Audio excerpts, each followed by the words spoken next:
এই হলো সেই কাহিনী যা আসমান ও জমিনের মধ্যবর্তী শূন্যতাকে কাঁপিয়ে দিয়েছিল। সৃষ্টির শুরু থেকে যে অস্তিত্ব মানুষের রক্তে পাপের বিষ ঢুকিয়ে দিচ্ছিল। কিসের হিসাব, কিসের বিচার?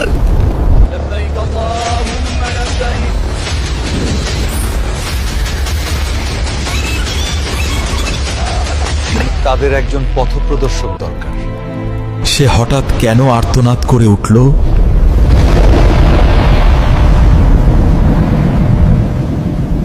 ইমাম মুজাহিদ বলেছেন, ইবলিস তার দীর্ঘ জীবনে 4 বার প্রচন্ড আক্ষেপে কেঁদেছিল। তার মধ্যে একবার ছিল যেই মুহূর্তে আসমান থেকে 7টি বিশেষ আয়াত নাজিল হলো। কি ছিল সেই আয়াত?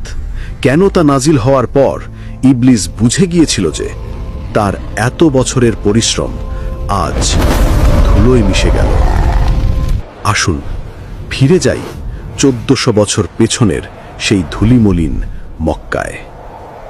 মক্কার আকাশ তখন কুফরির অন্ধকারে ঢাকা।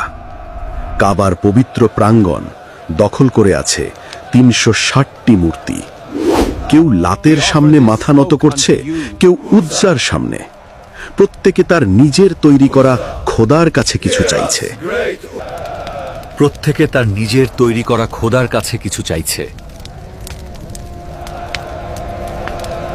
মানুষ তখন পথহারা, তাদের কোনো দিশা ছিল না।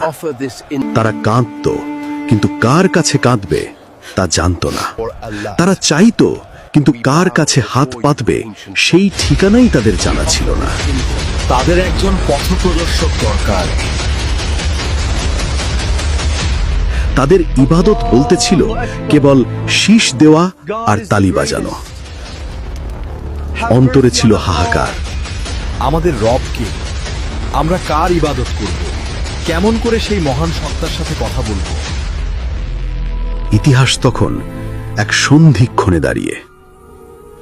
আর সেই সময়েই হেরা গুহার সেই নিঃসঙ্গতা ভেদ করে নবী মুহাম্মদ সাল্লাল্লাহু আলাইহি ওয়াসাল্লামের ওপর নাজিল হলো প্রথম ওহী, ইকরা।